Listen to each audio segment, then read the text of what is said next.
Hello. Welcome back to Mik'd Up. Today is a Wednesday, March 4th. A little nasty weather out there today. Hopefully this game that we just tuned into is not going to be nasty. Maybe it's nasty for Louisiana, for ULL. Not Louisiana, ULL. Yeah, we know where your roots are. Yeah, we're not doing that. LSU back at it after an absolutely abysmal, I think that could be the right word, performance on Monday. Uninspired. Uninspired is another good word. It was. It's not about losses sometimes. It's about how you lose. And Monday was one of those days where it did not inspire a ton of people. They didn't look like they were very excited to be out there. A lot of games in a short amount of time. I'm not making excuses. You still got to go out there and you got to perform and you got to play at a high level. Did not happen on Monday. Was down almost got 10-run ruled at home, and then ended up making a little bit of a run. Made it respectable at the end. I say respectable. Made the game closer at the end with the backups getting some at bats. So talk a little bit about that game. Obviously, talk about the game that is currently underway right now. Curiel leads the game off with a walk. They're playing in Lafayette at Tigue Field. Great place to play baseball. This is LSU's first true road game of the season, right? Usually when LSU goes out of to in-state schools on the road, those are still home games for them because of the large contingency of LSU fans around the state. Lafayette is different. Lafayette, there's a ton of look at this little thing on the broadcast. You got a little picture-in-picture. Little guy on first base taking a lead and the pitch. I don't know if I like that. That's necessary. But you go to Lafayette, they love their Cajuns. They are obviously huge UL fans, and a lot of them hate LSU, especially in the baseball side of things. So this will be a true road game for LSU, and sometimes after in a performance like you have on Monday, sometimes getting out of your comfort zone and go and be a visiting team in a hostile environment is something that you need to kind of get back right. We're going to talk about all of that. It's obviously Ask Mikey and Mitch. Throw your questions in the chat about the current game that's going on or the game that happened on Monday or any of your concerns, because I'm sure there's some concerns that are happening around the LSU faithful. But we'll do our best to answer them. We'll also go around the league. Right, we are majority LSU show, but we also are a baseball SEC show. We enjoy good baseball. We enjoy talking about what's going on around the league because at some point in this season, you are probably going to face one of these teams in the league, and why not get some information and get some breakdown from Jared and I and Lloyd. A little insider trading. Yeah, a little insider trading on what we see and what's going on, and to be prepared for whenever you do see that team, but. This PIP is unnecessary. Yeah, you don't like it, huh? Well, it is. There you go. I like it now. Oh, man. Got him. Damn. Dirtball Reed, good play by the catcher. Got him. Not great. Seems like they're going to challenge it. He thinks that they're challenging it. But, yeah, so we're going to talk about Monday. We're going to talk about this game. We're going to talk about what's happening around the league. We're excited to be here on Wednesday. Lloyd, how's your day going? Excellent day. Okay, good. I'm glad to hear that. Well, one bad thing. Okay. Went to go fill the script. Out. Always. Out. I mean, how many times are you going to learn your lesson? Do it before you learn your lesson. I got to go early. I feel like I'm trying. Before you're out. I try to be polite. And, I don't want to burden them. Well, I know what the issue is because you're usually out before your month is up. Not anymore. Oh, you've done better? I got an extra 30. Oh, so you got 60. Yeah. Good for you. But that is a little booster shot. I've also turned into somebody that if you give me a lot of things, I will take a lot of things. You don't have any self-control. None. Got it. Okay. Understood. We're joined by. I did go there early, and they were closed for lunch, so I had to sit around for this is small potatoes. Yeah. Nothing to complain about. Mom and pop. Would have loved to have gotten it done after I did my due diligence. Yeah. But it's okay. It didn't happen. I get it. We'll try again. Try again. If at first you don't succeed, try again. We're joined by our two-time national champion, once in football, once in baseball, not basketball. It'd be awesome if you had all three. Once in baseball, once in football. Media personality on SEC Network, co-host of Mik'd Up, former teammate of mine, friend, new dad, parent of Rome, Jared Mitchell. Hey, Jay. Hey, boys. Hey, I love you. How are you doing? How I'm you trying to be a doing? little better than what LSU's been lately, if you Yep. will. Kind of starting this one off, getting thrown out at second, kind of a little bit. I think that's what Well, you they're need. calling the field under review. It's under review. They don't know yet. They They, haven't. they needed to go on the road and kind of get out of the I comfort agree. zone, have somebody kind of like ruffle them up a little bit. Somebody talk some shit to them. Probably needed some of this a little bit. Listen, sometimes, and we've seen this before, in Jay's time at LSU. They're gonna make the decision here, but sometimes their teams played better on the road because they just got out of their comfort zone. They've been at LSU at home for so long now. I know they went to Jacksonville. The call on the field after review, he is out. Call is confirmed. 1 out. Jake Brown at the plate, 2-2 with in the top of the first inning. But we've seen them go on the road and actually, kind of get back right because now you are out of your comfort zone. You're out of your routine. You've got to go and you're in someone else's, home field, and you have to just figure out how to get through it, right? And sometimes just kind of getting out of what you've gotten, I don't want to call it complacent, but you got maybe a little too comfortable in being at home. Sometimes getting out of that helps. So hopefully that happens today. Jake Brown with a laser up the middle, base hit. Stays hot. That's a good start. Breaking ball, work a count from, I think it was 1-2 back to full count, and ended up hitting a base up the middle. But yeah, Jared, so when you go on the road, right, especially as a hostile environment, like going, on the road to like Nichols or like a Northwestern State or something like that. They'll never go there. That doesn't really count, because you're still going on the road, and it kind of has like that, like, oh, we're going over here to kind of do them a favor type thing, and like we're gonna, we're here for the state. But going on the road to UL, they don't like you there, right? They don't give a shit about LSU. I mean, you're gonna have some LSU fans there, but they really don't care, right? They're gonna show out, and I'm sure they sold out in the game. It looks sold out. But when you go to a place like that, like for you, like what did that do for you?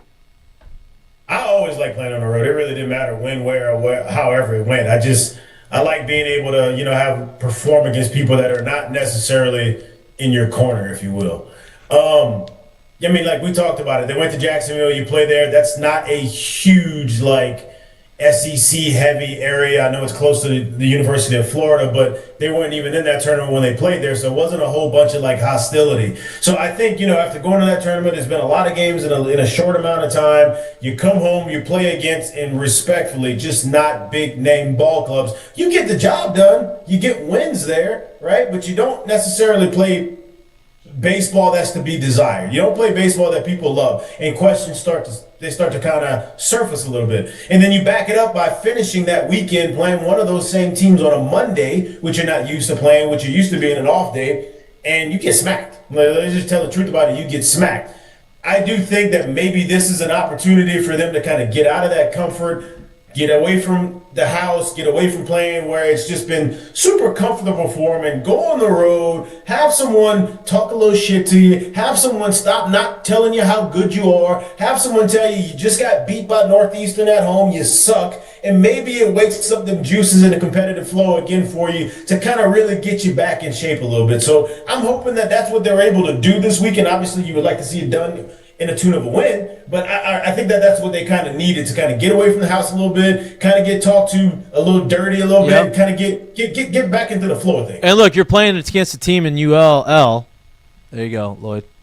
I do UL too. I said the second L. Yeah, I just think of I just think University of Lafayette. Yeah. So ULL, right? They're playing at UL. Not only are they playing on the road, they're playing against a team who, if you ask everybody on UL's team, they believe that they should beat LSU right now because they're playing really good baseball.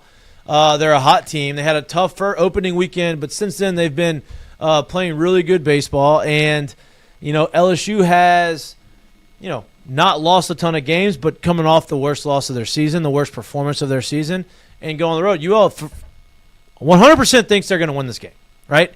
And as a player, that's what you need. You need something where you feel like you're being a little competitive. Mm-hmm. You know what I mean? Like, all right, like I gotta pull my bootstraps. I gotta figure this shit out. You know what I mean? Like, it's either it's a sink or swim type of game, right? The other games that you lose, like you're supposed to win those.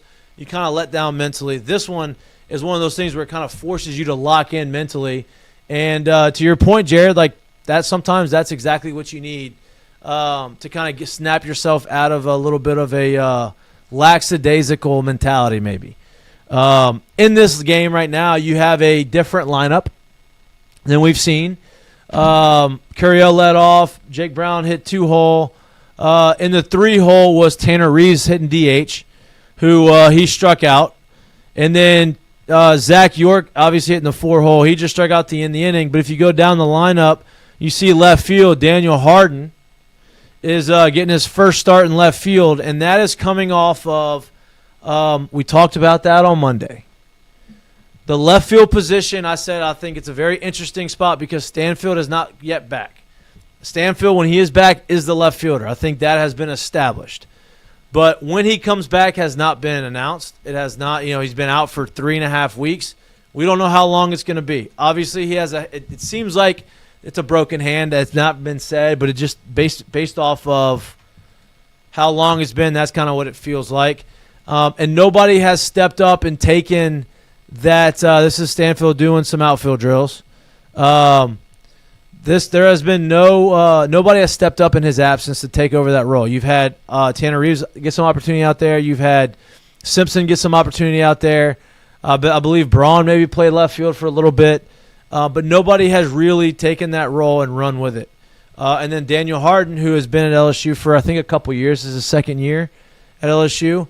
He gets in the game on Monday after a subpar performance by everybody else and puts together 3 really good at-bats, 2 balls that are hit 105 off the bat plus. The only at-bat that I saw was lefty, full count. He hits a 108-mile-an-hour line drive to right field. The right field dove for. So put together a few good at-bats, gets rewarded with a start on the road against a good team. So interested to see how that plays out, and love to see Jay giving some younger guys some opportunity and see guys who haven't really been mentioned a lot by the media. It's going to be interesting to see kind of how he takes this role and takes this opportunity and what he does with it. Also, starting on the mound is Gavin Guidry. That's the bigger one, right? That's the. I say, Lloyd, can you pop that lineup back up on the screen right there? Gavin Guidry just showed his stats. He's 3-0, 9 innings pitched, 16 strikeouts, 0 walks.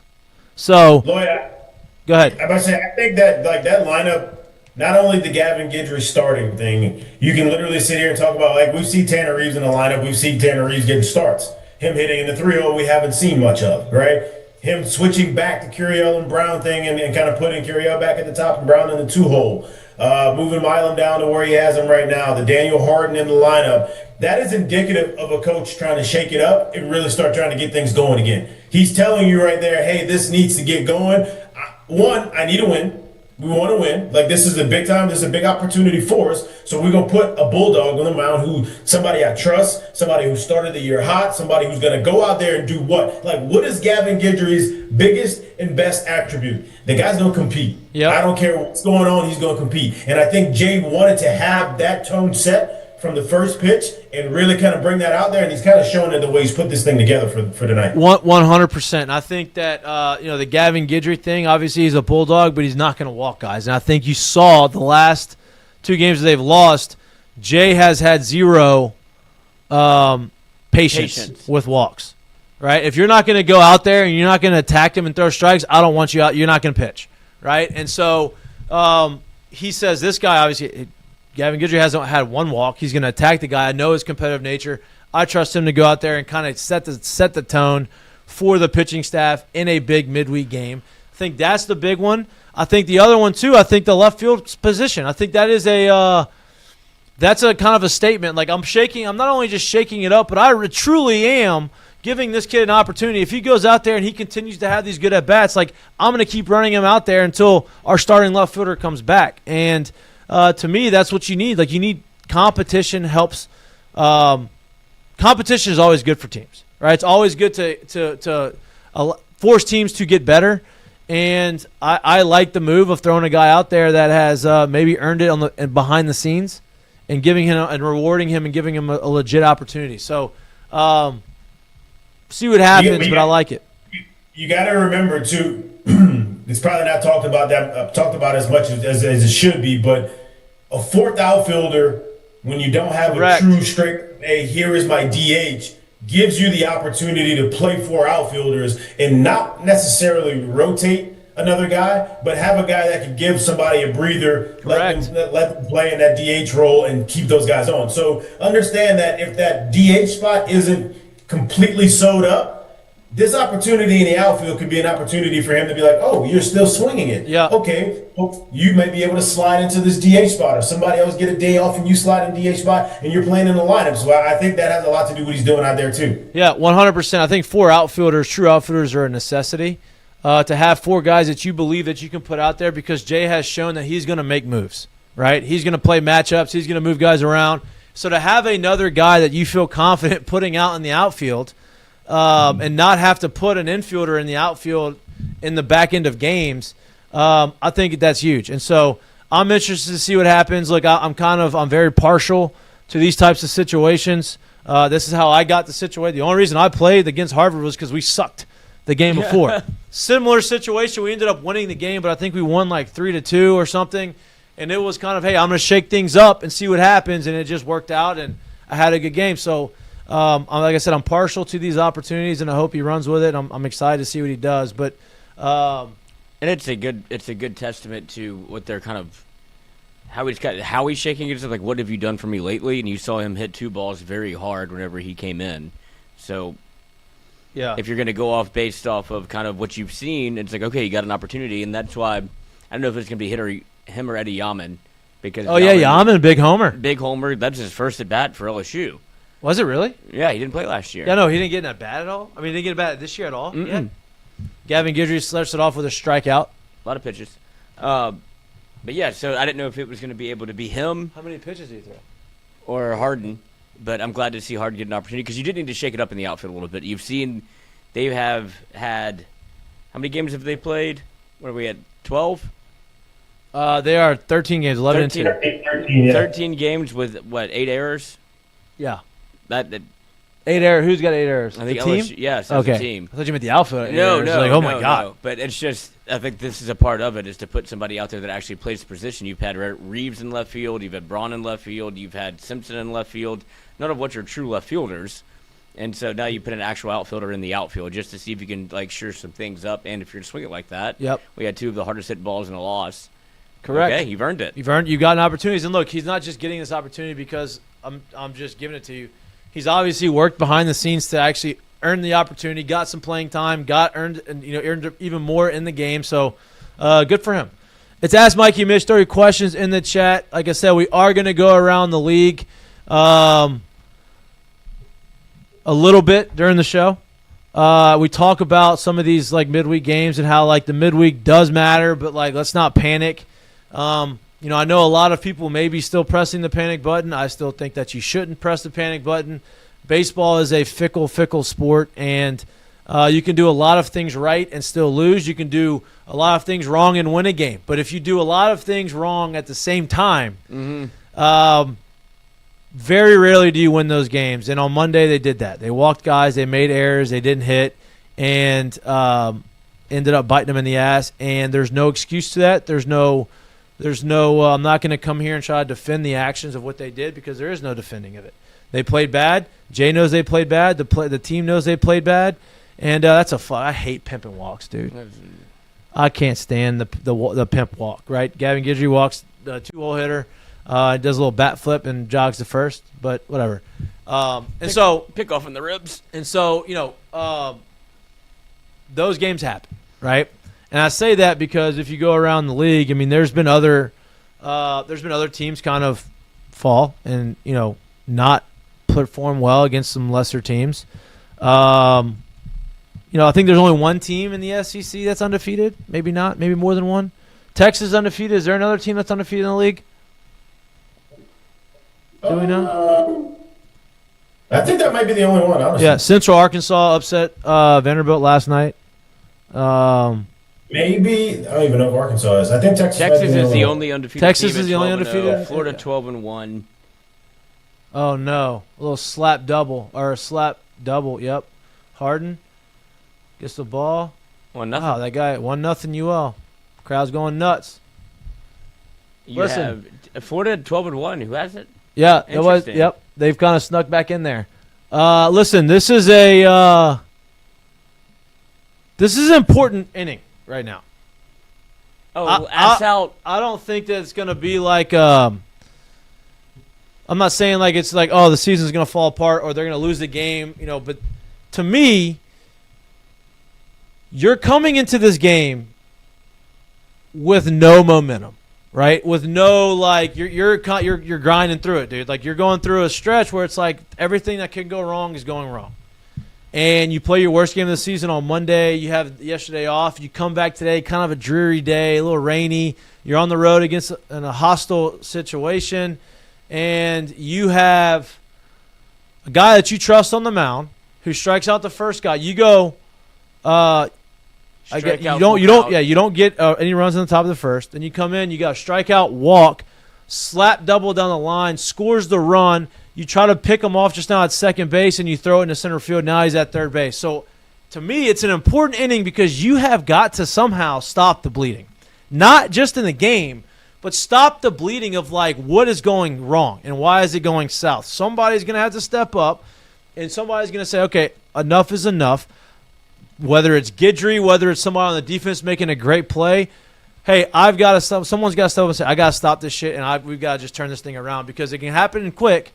But somebody's going to have to make the play. Like, this could be it. And that was a great play. Nope. This may be your mind frame towards this thing. I kind of think, I won't say the opposite, but I kind of think if just think of it this way. If 9 innings gets played in Lafayette, Louisiana, and LSU walks away with the win, but the score is 4-0, do you feel better about the last 7 days or not? I mean, depends on how they got to 4 runs, I guess. But, like, I'm not even talking about the actually winning the game. But, yeah, go ahead. I mean, it depends on how they got to 4 runs. Okay, yeah, so the reason why I say that is because I think Gavin is out there, and it would be great if he throws up a ton of zeros. I think it's even more important that he shows the competitiveness, he shows the attitude, and he goes about it that way. But I do think, and I'm not saying it has to be to a tune of 12 runs on 15 hits and 6 walks and all of that, but I do think the offensive side of it is what needs to wake up and needs to show up in this situation. Like, I think that's more important than going out there and having a stellar pitching performance, but you didn't really do anything offensively. I think it's more important that your offense shows up, has a bunch of very good at-bats, puts some runs on the board, and shows, hey, we're alive. I know it looked bad in the last 4 games. No big deal, but we're still them. We're still here. Yep. We're still going to do our thing. Like, I think that's the kind of game that needs to show up, and I think it needs to happen in a win. But I think the offense has to be the highlight of how they get this thing done today. Correct. And, look, I agree. But I guess my point was you made 4 errors against Northeastern. You walked guys. You played bad baseball. Right? And you pitched really well over the weekend. You did not swing it very well, and then it culminated on the worst game. The worst played game that I've seen LSU play in a long time, right? Probably since they got 10-run rule last year against Northwestern State. And then you come into this game, in a game where this team wants to beat. Last year, by the way? Was that? No, they won the World Series. Correct. Yeah. Correct. And so, but then you come into this game, obviously on the road with there's going to be very competitive. It's going to be very hostile, and it's going to be tight. It's a good team. UL is probably going to be in the postseason this year, and so it's going to be a good baseball game. And so what I need to see is I need to see them play with a little bit of fight and fire and play good baseball. And so far in the first inning, it has not gone that way. Shit. Right? Walk, slap double, and then an error, and then you're just giving up some hits right now, which is fine. But it's just you've got to start playing good baseball, and that's when I talk about stop the bleeding. That's what I mean. Zach York could have stepped on first. What's that? Zach York could have stepped on first also.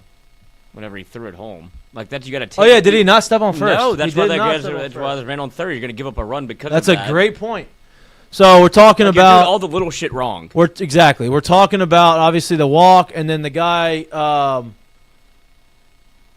gets the double. And then he throws in the center field, gets to third base. The next guy rolls over to Zach York at first. He fields it, throws it home to get the guy at home, but he's on top of first, doesn't touch first. Throws it home. The catcher doesn't catch it, can't handle it, and doesn't make the tag. So run scores. Guy is safe at first, ends up scoring just now on a sacrifice fly. So it would have been out the inning. It is just that's when I say stop the bleeding, let's start playing good baseball. That's kind of my point. But I do think right now the offense definitely has to take control of it. Go score some runs. You're down 3-0 in the bottom of the first. I mean, you should be out of it. Should be. But go show me some stuff. Go show me some fire and go score some runs. And the reason that they have this little dual camera that we're seeing is UL puts a lot of pressure on you. They have 23 stolen bases in 12 games, 10 sacrifice bunts, and 16 hit by pitches. So they like to keep a little camera on that side of the field because. So UL's doing this. Yes, they like to run. Okay, so UL's the one they're making it like, hey, this is a show. Right. This is part of the show. Can go at any time. Hey, this is a part of the show. Watch him steal. Watch how many bases we can steal. Okay. And that's and he's going right now. No, he's not. That's why they back picked to second. That's why you saw that early throw over to first as well. Right. And you're throwing on a rinky-dink mound. All right. You want to get to Ask Mikey and Mitch as we go through the game? We have a couple of questions on the Twitter. I will pull up right about now as we go through Ask Mikey and Mitch, starting lineup. I mean, dude, they are on everything. That was a breaking ball. But he's throwing strikes. Right. Yeah, no doubt. Got out the inning. Stan. Ask Mikey and Mitch. Let me get a little bit of. Yeah, Stan. Ask Mikey and Mitch may have answered this. How do you come out of a slump like this? Is it pressing? Is it approach? Have you seen a slump like this when the 7, 8, and 9 are struggling? And we saw it in 2024. Have I seen a slump like this? Yeah. Yes, it happens every year. It happens every year to every team. They go through a stretch of like, hey, what are we doing? We can't do anything. It's part of the game. How do you get out of it? You've got to just find a way. Keep playing. You just got to keep playing. And it's hard to say, I can't. You don't have to press, but you have to keep playing. You have to keep just doing what you're doing. I always say put something in the bucket. Like if you're struggling, you're not feeling 100%, you got to do something that day that you feel is going to help your team win positively. Whether you made a really good play defensively, you play great defense, whether you worked a walk, stole a base, scored a run, did something, sack fly, put something in the bucket to help the team move forward, and that's kind of how you get out of it. Right now they're taking things out the bucket. Yeah. Jared? Well, I mean, I would say this, and I know this is coming from a fan perspective, but I guess given it from a player perspective, you're 3-1 over your last 4, but you haven't played well. Right. If you are approaching it in your mind and in your mindset, you're looking at it as in we are slumping, you're probably not the type of person and or the team that's going to come out of it anytime soon, right? You have to still be thinking, I am the best, I am the baddest out here, and that whatever. That's a little bit of a skid, but in no way or form or shape are we sitting here saying we were slumping recently. Nah, we lost 1. We still good. Let's keep moving forward. I think that's the way you have to approach it in your mind and look at it that way. But, I mean, you're right. These skids, these periods of time over a course of a season, they happen every damn year. It is what it is, and it's how quickly can you get to the other side of it that allows you to know how good this team actually is. Yeah, and look, and to me, I think that's the other side of it, right? Once you get on the other side of it, the fact that it's happening early on in the year, I think is a good thing. Right? Because you can go through this shit, lose a game or 2, but win majority of these games. You do this shit in the SEC, you're going to lose those games. You're going to put yourself in a hole similar to what we saw in 2024. That's what it feels like right now. And so this is going to help them in the long run. It's just they got to get through this thing, and it's they have to have better at-bats, right? First pitch after a long inning, pop up to the shortstop's not the better at-bat, and that's okay. It's not okay, but, like, that's what's going on, right? Like, you have to be able to stop the bleeding. It can be okay. It can't be the norm. Correct. Like, look, you're going to pop up to the shortstop at some point. I understand it. But it's just it has to be – there's got to be a change. Someone's got to make a change, and it's got to be – you don't have to change the way you play. You don't have to change your swing. You don't have to change anything, but it's the change needs to happen in the mentality side of, like, okay, all right, enough's enough. And it's easier said than done. The games are hard, and you're just gonna like Jared said, you're just gonna every day believe it's gonna happen. Like, Derek Jeter used to say, like, when I'm 0 for – see, this is better. Look at that. Oh, baseball gods help the turf. How did the turf go left? It should not be allowed. But Derek Jeter was 0 for, I think 0 for 20 28. something, 28, right? Or whatever it was.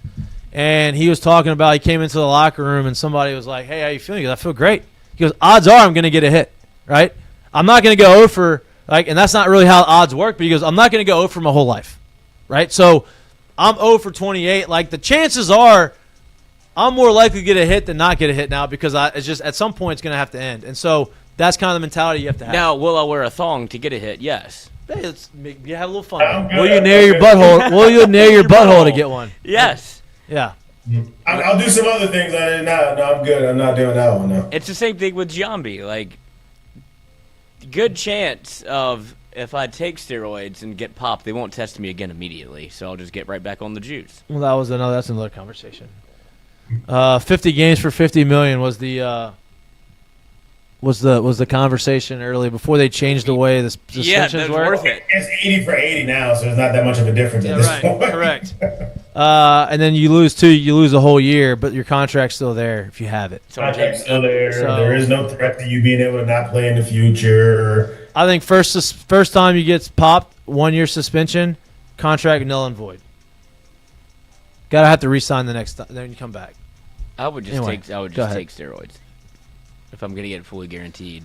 You got to get to the contract before you get caught. Yeah. I think a lot of people do that. I think that's where the mindset gets. Yeah, problem is you got to get to that contract before you get popped. Yeah. That's I'm serious. Think about it. If I get this contract, I sign a guaranteed contract, and now the thought is, okay, all right, and then honestly, because, there are some of these deals that are happening of people getting fronted a lot of money to even get to the contract, right? So even some of that money is probably not coming out of their pocket. But the thought process is like, if all I'm going to get is 80 games, and on the other side of it, I get to keep playing, keep the money, keep the opportunity to push my family along, fortune, fame, security, all of this, I think a lot of people are making a business decision and saying, all right, I'll go and do it. No doubt. Are they pressing at the plate? That's what I was about to say. It seems like it right now.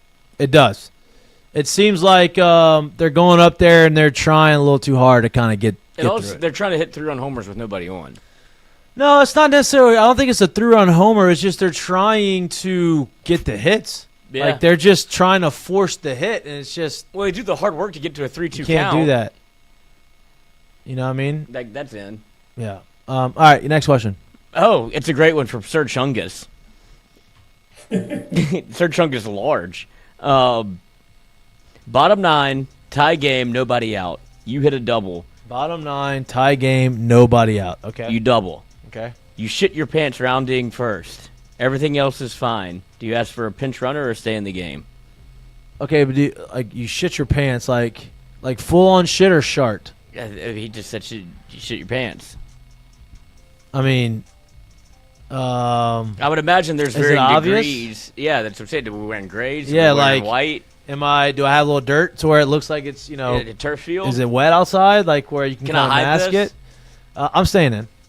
Yeah, I think you got to own it. Yep, staying in. Sorry, shit myself. And I think I probably Who's gonna want used to to tag wear me? the slide pants anyway, so I'm definitely staying in. Yeah. Sliding shorts? I'll wear sliding shorts and tights. Yeah. So I had some I cushion had in there. sliding shorts because I knew one of them was gonna rip anyway, so I was like, yeah, I'm staying in. Oh, Yeah. you wear tights and sliding No. shorts?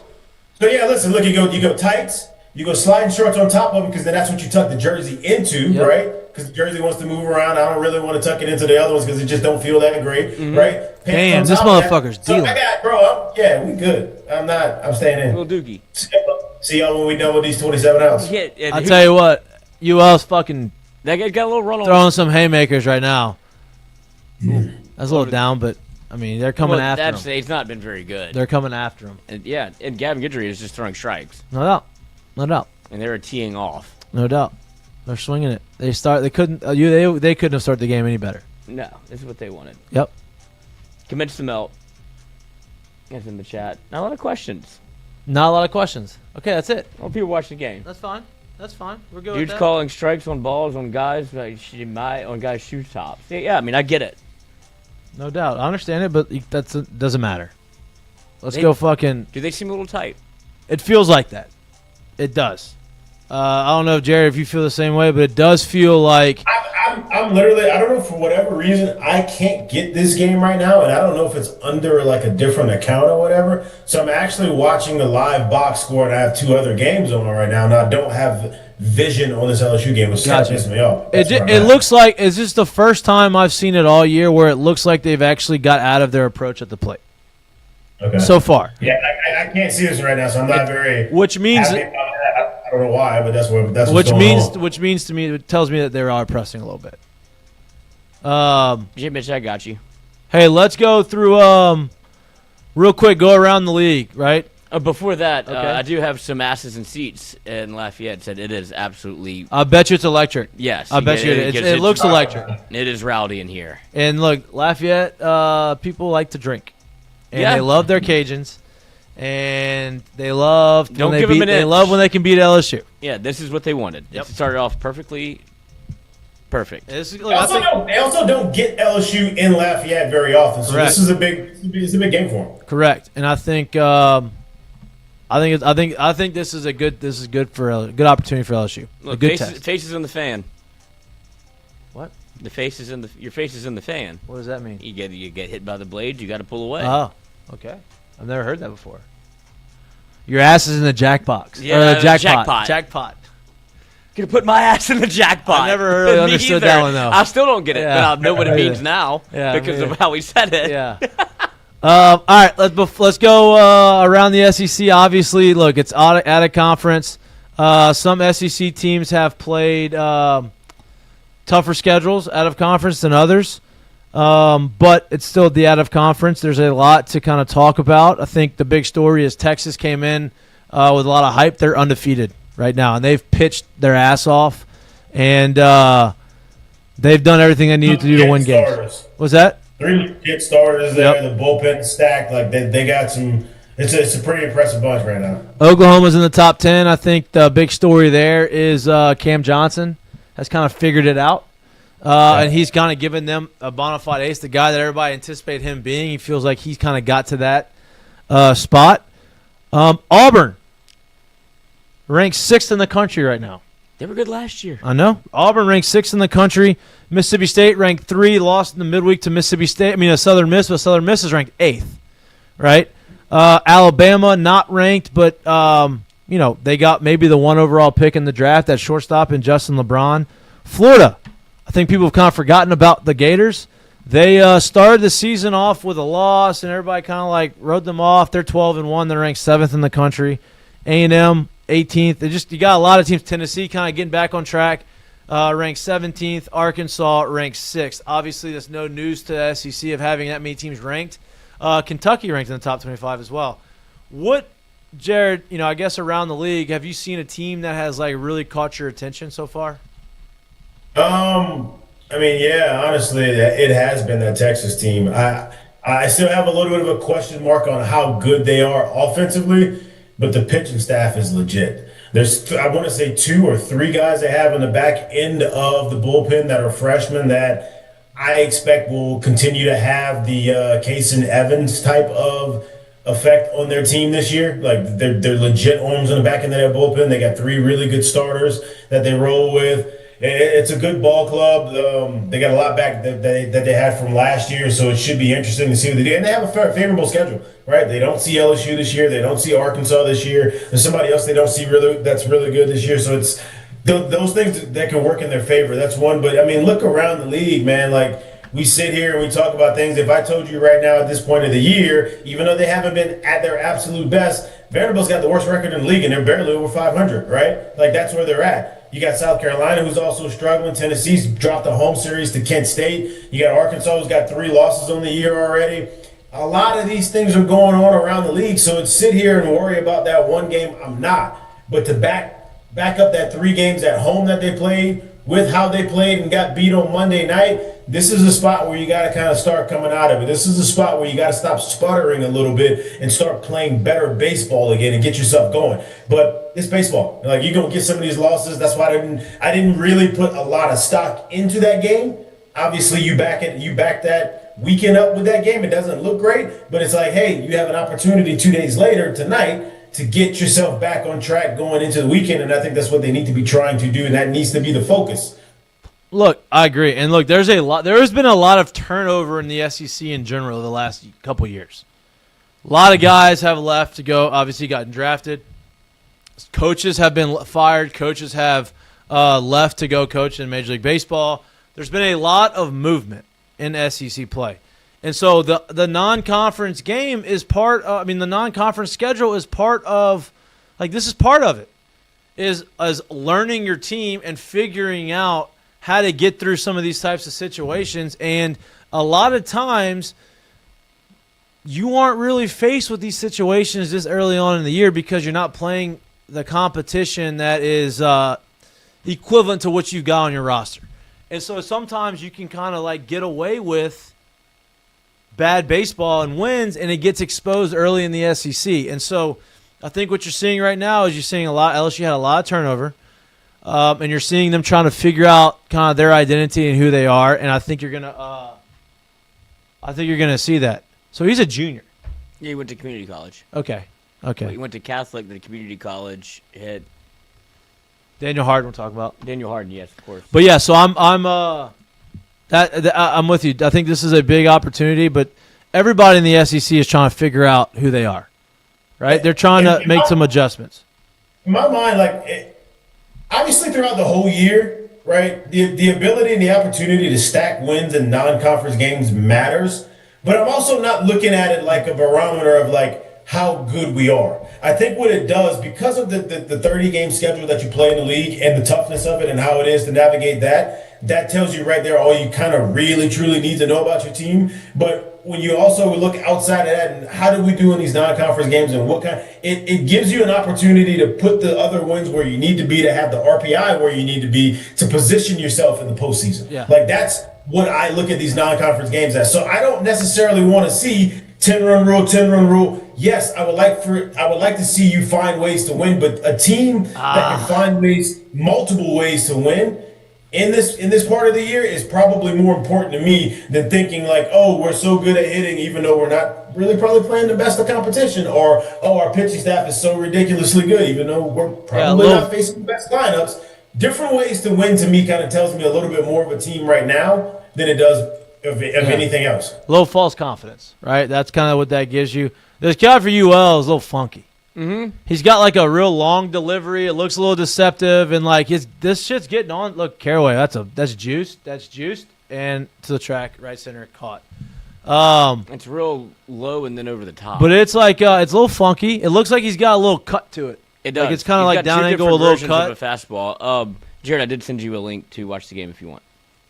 Yeah, it's gonna give you 7 viruses, but you're good. Yeah. Nothing you get. There's pills for that. You're gonna start getting some random phone calls. That happens to me a lot. I wonder why. Yeah. Because of this. Right. Your shit just you got people getting all your shit. Well, when the websites are mesh streams and crack streams, I certainly expect something to come along with it. I wish they don't have the velo on there, huh? No, they don't. They don't have it. I'm curious to see what this guy's throwing because it looks like it's kind of getting on him a little bit. I think it's the delivery. It's deceptive. It's kind of long and slow and up back here and then. It's like a taller Tim Lincecum. Yeah, it kind of what it kind of reminds me of, and not necessarily as dramatic, but remember Ubaldo Jimenez? That's exactly who I was thinking. Yeah, that's what it kind of reminds me of. He went on an absolute. But when he was on his prime, he was throwing 98, 99 like that. Yeah, I don't think he was throwing that. But he hit it behind his leg. So he see it. There you go. He's got the stab in this thing where he just stabs but it's not necessarily straight back. It's behind him. So he's going this way up and then very slow, methodical delivery. But it kind of looks like it's popping out of his hand. It's like a catapult. But I don't know how hard it is. Curiel, base it up the middle, line drive. I'll show it ground to you ball. Whenever he throws the next pitch, Jared, I'll put it on the screen. But it's interesting. It's one of those things where I'm not, Look, see, they don't give LSU the double box. It's one of those they did earlier. Look, you see it, Jay? I did, yeah. Too. You see what I mean? Yeah, it's it's not as much of a deliberate stab. The long arm action is it's and the rock back kind of thing. Yeah. That's what it kind of reminds me of. I had to face Ubaldo even when he wasn't in his prime, and I didn't like it. No, that's funky. Yeah, I didn't like it. Oh no.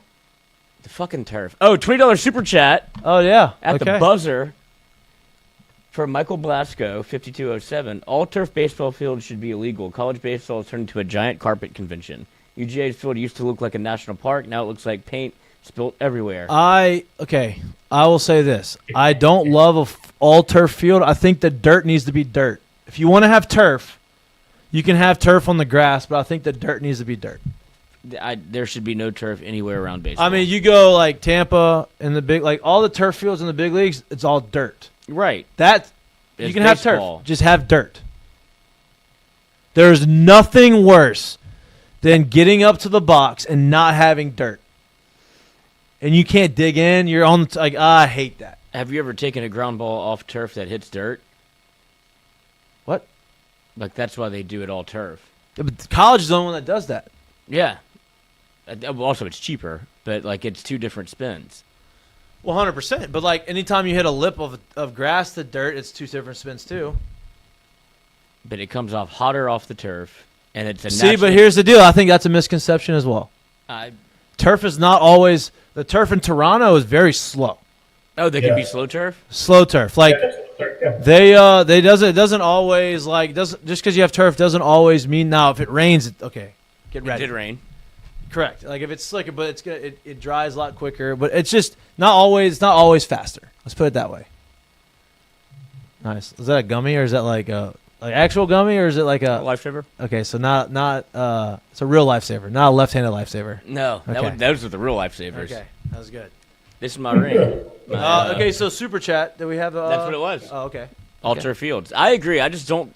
It can't look. I understand it if you're poor, but it can't be this big. Like Georgia shouldn't have turf. They're not poor. They have great grass in Georgia. Augusta's right there. Also, as an outfielder, I like a warning track. Yeah, I bet.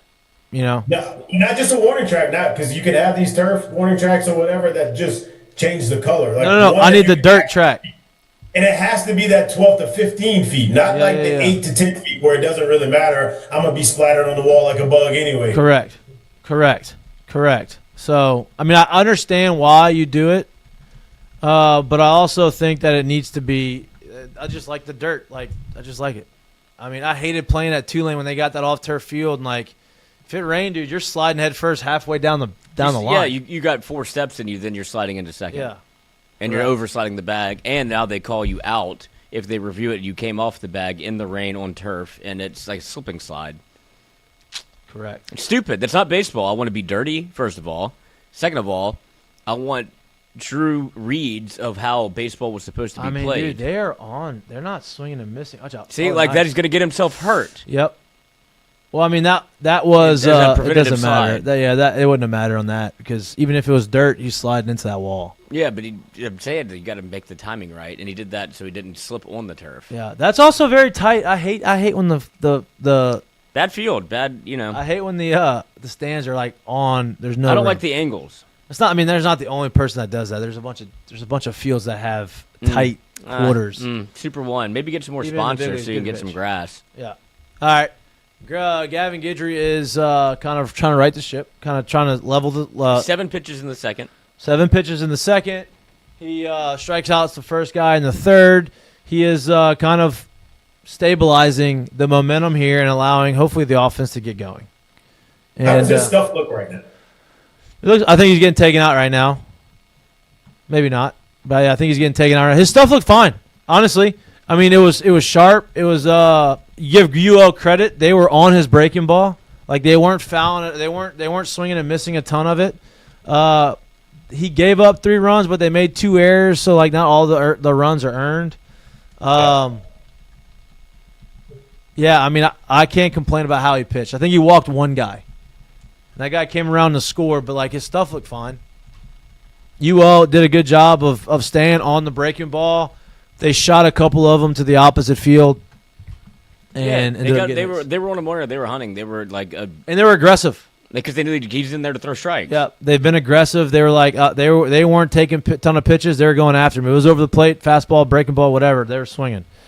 So give them a little credit on that as well. Who came in? Did you see who came in? There was a pitching change. Yeah, that's what they just did. Oh, no, I was in the chat. I was talking to okay. Glimmer. Okay.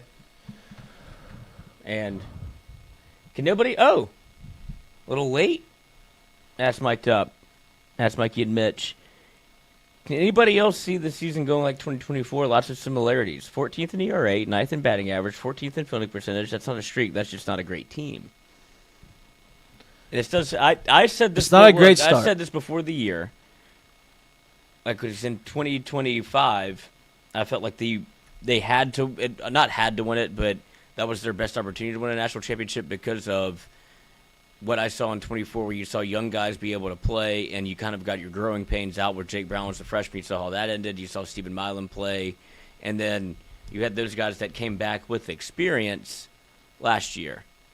And then you added pieces that kind of put you over the top whenever you added McKay Anderson made the leap. You add Ianson, and you see what he did. Then you get Chase Shores back, and it just kind of felt like everything fell into place. Not saying this can't happen for this team, but it feels like it's a little bit younger in different spots where Yes you and have no. you have your preference, like you have your guys that are guys, but you still need somebody to take a monumental kind of Yeah, but leap. you don't have a ton of young guys like in the starting lineup, right? You have established guys that are here, and you have guys who have established themselves elsewhere. They just have to establish themselves here, right. right? You need And somebody to so take that jump. you just have you just have to figure out kind of who you are. I think 2024, it was, hey, okay, we're going to have to take our lumps because they need experience. I think this year it's, hey, these guys, we have the pieces. It's not so much the experience. They just got to have to figure out kind of the That's Jay. their groove That's here. that's what Jay is doing right now. You've seen the different lineups. I think that if there's a difference, I think that's it. Yeah, I agree.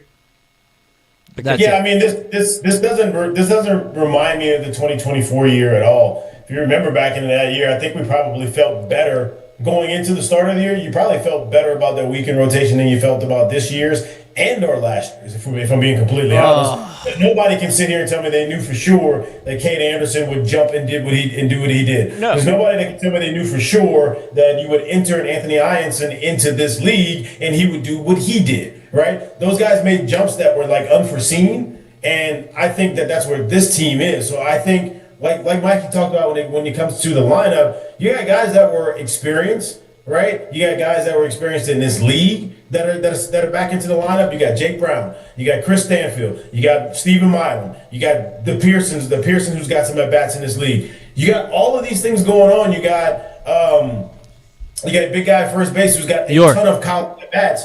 Yeah, so like there's a whole bunch of experience on this team. I think it's got to gel, and maybe it doesn't always gel right at the start of the year, but I think that this team has a very high ceiling again, and it doesn't remind me of the 2014 at all. No doubt. I think, like I said, like there's a lot of things that need to happen. Obviously, like the experience, though. I think you have enough experience, enough ability. I just think you have to have these guys spend some time playing with each other, right? And nice. You don't like. And look, struggling like this is the best. Struggling like this is the best way to become closer as a team. It's like Dylan Cruz said. Actually, I'll say this: like you said, you either do this or you do this, right? Like, actually, I fucking hate you. You figure out like, all right, who's gonna are we gonna figure this thing out together, or is it, man, fuck this, I'm gonna go get mine. I don't feel like they're that. Jay did say something that I thought was interesting. He wasn't talking about anybody in particular, obviously, but when he put in the young guys, he's like, we didn't have people that were looking at their average. Do you have the quote? I have a bunch of them. All right. Let's put a few of the quotes that he said, his sound bites that he said on his interview, because I think he did hit a couple points. And Jay, I imagine Jay gets on the guys behind the scenes. We've heard that from guys. But what Jay does well is he doesn't ever attack these guys in the media, which I think is a good thing. But here's the one that I want to know, like, sometimes he is brutally honest about what's going on. And yeah, this is one of we're talking about the young guys and seeing the kind of the maturation of them because of the older guys, and they have spent a ton of time together. That was the knock on 2024 was it was a lot of me. Not That's why I don't feel like it's the same. Me too. I agree, and I'm not coming down on this. I'm not. I'll never panic about LSU baseball. It's just kind of how I am about it because I know who's at the helm. Right. And I know they'll get it figured out because even in 24, they were literally a pitch away from going and hosting a super at home. Right. I think it's probably more of an indication of how important mindset is in baseball. And, the term I use is when you have psychological freedom, to play the game, competitively and freely. I mean, Eddie Gammon wasn't worried about a batting average, wasn't worried about anything. He was up there trying to take a great at bat, and he did. I'm proud of him for that. And he just missed that pitch in the ninth inning, too, off a guy that's got a really good arm. Daniel Hardin put together good at bats. It was good to see, those freshmen just compete, and that's what we want them to do. Want the whole team to do that. Yep. And, hopefully that's what lands on all of the players to help them. And I think that's a good – I think he said that without, saying anything. It's hey, got him. Oh, he's out. That's what I said. There's no way he's safe. Good turf. I think that he said it without saying it. Hey, listen, they learned a lot from the older guys, but the older guys kind of mentally weren't in there yesterday. And so I took them out and I put the younger guys in because of everything that they've learned from the other guys, and they were in there trying to – they put together good at-bats. They had the right mentality, and he's saying, hey, look at what they did. If you're going to take something out of that, maybe y'all can learn something from the young guys, right? You taught them that. Y'all didn't practice what you preached. They did it. Now you go figure out how to you become the grasshopper. You know what I mean? You become the student, and you start saying, okay, I got to kind of maybe take a step back, and I got to start figuring out how to put myself back in that situation. And so it's supposed to be fun. Like I like that. I like it. Kind of step in and shake the tree a little bit, if you will. I think that's kind of what needed to happen. And once again, we alluded to that earlier in this episode. We started talking about what he did with the lineup, who he had starting on the mound tonight, and the different things that he's done there. So it's very obvious he's trying to shake it up a little bit, wake some people up, kind of get some people going, and that's what you're gonna need. I understand it. Yeah, no doubt, no doubt. You all got runners on. Wait, did they call the guy safe at first? I don't think they challenged it. Oh, they didn't challenge it. Wow. Thought I got him out the inning. Mm-hmm. Why would you not challenge that? I don't know. Jay always challenges. I know. I'm shocked. Especially in a situation like that. I know. Yeah, I know. Wait, did he? Oh, but he lost the first challenge when they stole. So maybe that's why he's like, I don't want to burn my second challenge in the third inning. And Jay did talk a little bit about going to a hostile environment on the road and seeing how this team will handle a little bit more competition also. And it feels like that would have been a nice time to challenge. Wednesday, first road game. We got to be ready to go. It's a team that's 9-3. I'm sure it'll be a packed house. They love their baseball. Played in a regional there. Let's be better for what happened tonight. In a way, I think we are. It's showing some of the players that haven't played a lot that there's some depth and some options there, and we'll utilize that going forward. And it's proven true here. You're gonna be hostile. It's sold out. They are playing a good team. Backs are really against the back. Their backs are back. It's against the wall right now. I do have a question for y'all. Do y'all think it'll be a thing or not a thing, depending on how this game goes, if Jack Ruckert is finding himself in the lineup and playing again at some point during this game? No doubt. I said that. We said that on Monday. I think that you have your second baseman, right? And Seth Dardar, he's been swinging it fine, right? He's had some good at bats. He's had some productivity. Obviously, his defense hasn't been as good as it needs to be. Jay last year talked about how proud he was and how important that was to him, and so I would not be shocked if you saw Ruckert come in the game and play second, right? Get an opportunity to play second. I would not be shocked. Yeah. Kid has kind of pretty much played. I think he's pretty much played shortstop and maybe third base in high school. Yeah, probably shortstop. He played shortstop. He's not going to come in and play shortstop in front of my element unless something were to happen. But that second or third base spot and finding a way for him to get in, he's played a lot early on in the year. He's played a lot of baseball in his past or whatever, and getting to college. I wouldn't be surprised at all if he finds himself in here. I think that there's a theme to that because they continue to work that young man in this situation, and he may find himself, especially towards the back half of the year, playing either a really big role or finding a way to kind of break into that starting lineup. And I'm not. This is too easy of a comparison. It's not the same player. They both went to Catholic. And they both were shortstops. They both were 4-year starters. My brain went there. And like it's all too similar. But this is similar to how Nola got playing time. No, not just playing time, but how he got acclimated. Right, DJ LeMahieu was a shortstop. He's your All-American shortstop. That's the starter. Second base was kind of hey, we have some offensive guys there, but we don't have the defense. We didn't turn a double play all year, 6-4-3 double play all year. And so, or a 4-6-3. It didn't turn a double play up the middle all year. And so Nola would come in back into the game, play defense, pinch run, these little things that Rutgers doing. And then once we felt like, okay, the defense needed to be better, that is when he got him. That is when Nola made the switch. Obviously, I think it would be different. Nola went to shortstop and they moved DJ to second. That's a big move. They're not doing that with Milam, but I think that you could potentially see Ruckert at second earlier rather than later, I would imagine. Nice pimp job. Yeah, that was the same guy who pimped the walk. Something to keep an eye on, something to keep looking for. No doubt. As much as he's played, I think that says a whole bunch about what they think of him and where he could possibly go in his career at LSU. Yeah, correct. He has been the defensive replacement at second, like whether it be in the seventh or the ninth. He was very good at Catholic. He was. Not many people. They're the number one baseball team in the country. Not many people play there for 4 years. He started at shortstop since he was a freshman. Right. I don't know if I guess maybe Josh Smith did the same thing. Yeah, I was saying. I don't know. Also Nola, 4-year starter there, Mr. Baseball, Louisiana Mr. Baseball. They've taken a different leap since then. Oh, no doubt. They have a deeper. No, they've always been good. Yeah, but now like number one team in the country. But now they're winning. They're in state championship games every year. Yeah, they play for like the national championship. Yeah, but like, there's not like a national championship high school baseball. No, but like the rankings. Yeah, right. Like that's what I mean. Number one team in the country. Them, Barb. Right. Yeah, for sure. And so to play there for 4 years, like to do that as a freshman is pretty impressive to me. So I think he could take that. You've seen him already give him responsibility. No doubt.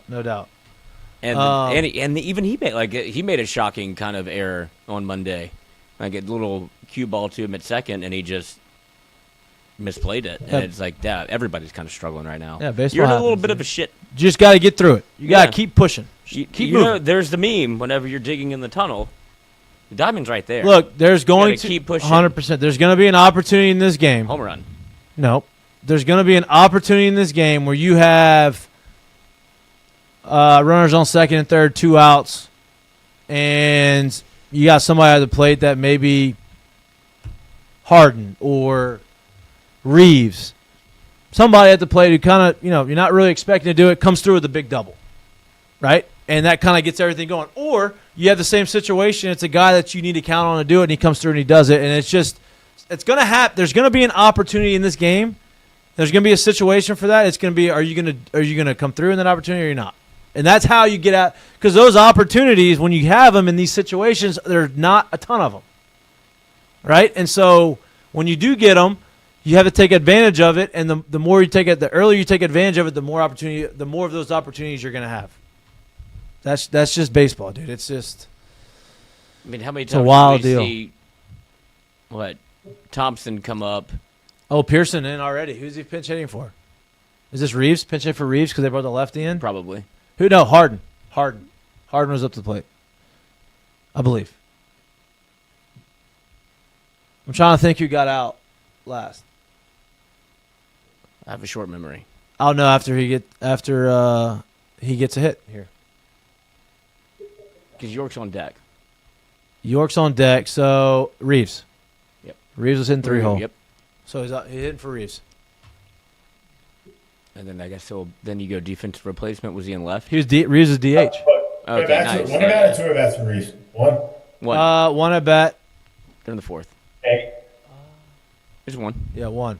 They haven't done anything. You're right. On the mound, is it a righty on the mound? They put a lefty in just now. Added a freshman. Get out. 6'1", 215. Looks like he enjoys all of Lafayette. You know what I mean? Mm-hmm. Mel's Diner. Mel's late night. Wow.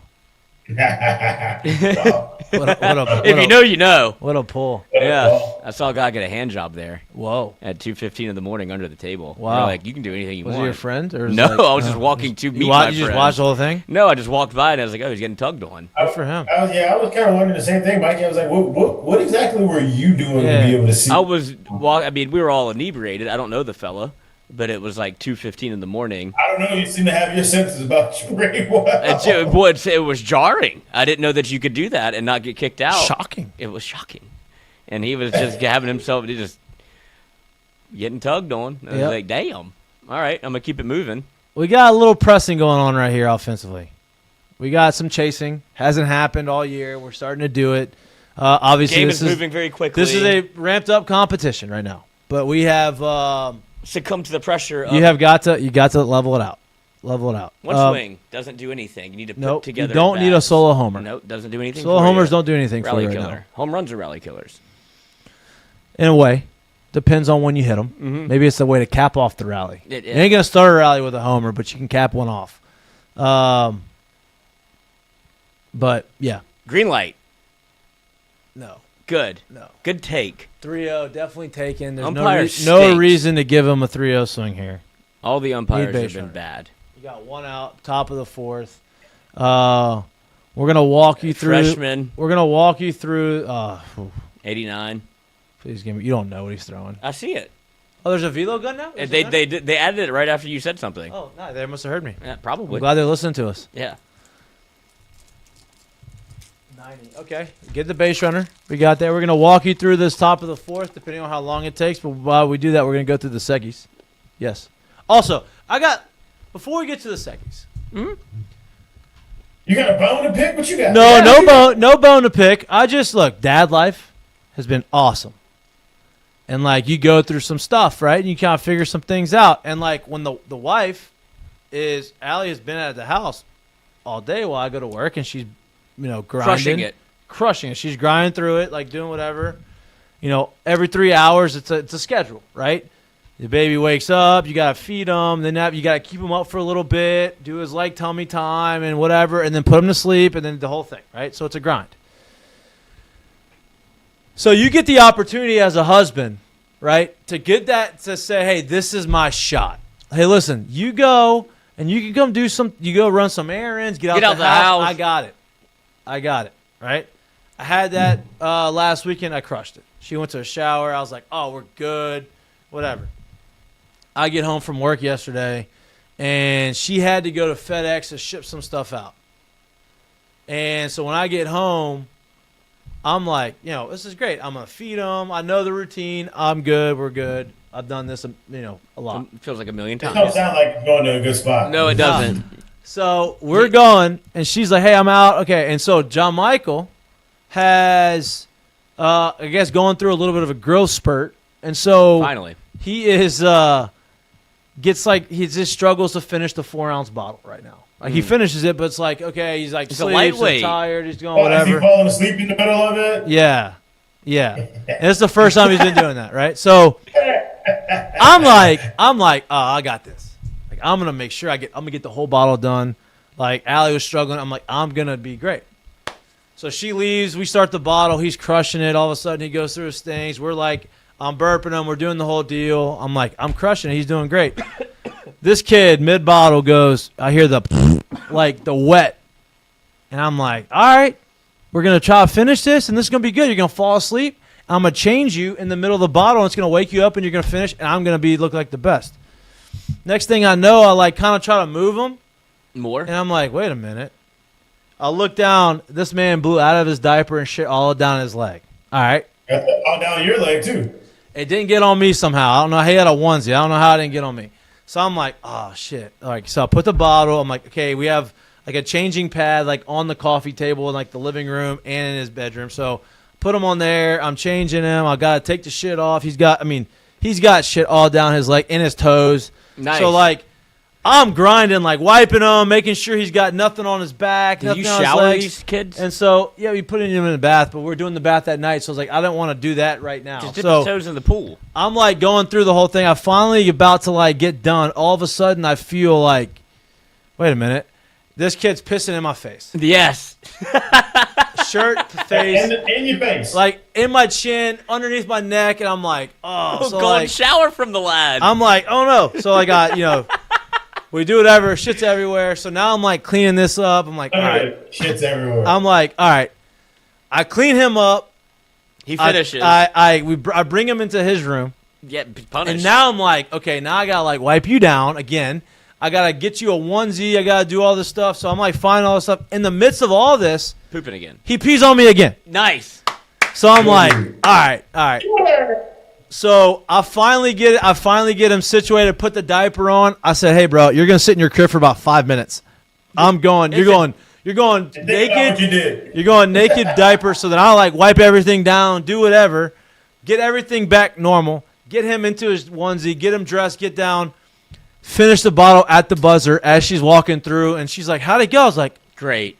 Like, he finished his bottle. And she's walking in, and she's talking to me, and I'm like, I'm looking on the table. I'm like, damn, I forgot to move the shit onesie into the laundry room. And so I'm like, well, we had a little bit of it. Oh, you didn't try to. Nah, there's nothing. I was like, look at this onesie. He's got shit all over it. Yeah. He blew out. But look, we did it. We handled it. I got it done. Because my first big experience, Yeah. Yeah. He took advantage of you. Oh, yeah. New hey, comp. listen, round 2 is on Saturday. I'm ready. I'm fucking ready. Get the mask. My man said, oh, you think you got this? I hadn't been peed on yet. Like, I hadn't physically been peed on. And we got you twice. Dude, I knew it because, like, I had him exposed for a long time. And you're jostling him around, and it's I'm like, look, I deserved it, but I was trying to clean him up. All right. Mistake of the day? Mistake of the day. Nothing like, that could be a curtain call and a mistake of the day, but this was, remember Coastal Carolina in baseball? Remember. Apparently that's an attitude everywhere, as they are in the Sun Belt Championship for women's basketball, and all hell broke loose with 5:39 left in the fourth quarter against South Alabama. Look, both teams are, I guess you could say, to blame, but there was, tensions run high in these tournaments. Like as if she got, knuckle to jaw. I didn't feel like it was like all that. Can you watch? Look at the other referee though. He's doing this like he's like right in the middle of like it's like the WWE like the referee. Look, watch. He's just sitting here like this. This is when it happened. Look, so she goes in there, doesn't get hit, but they fall on top of her head and crash. I thought that was a fun one. Part of it, as is. Curtain call. We obviously got through the fourth, no runs. It's starting to become a problem because if you wanted to find some offense, there's somebody that got hot at the end of last year that maybe you should use on this. We've talked about that a lot.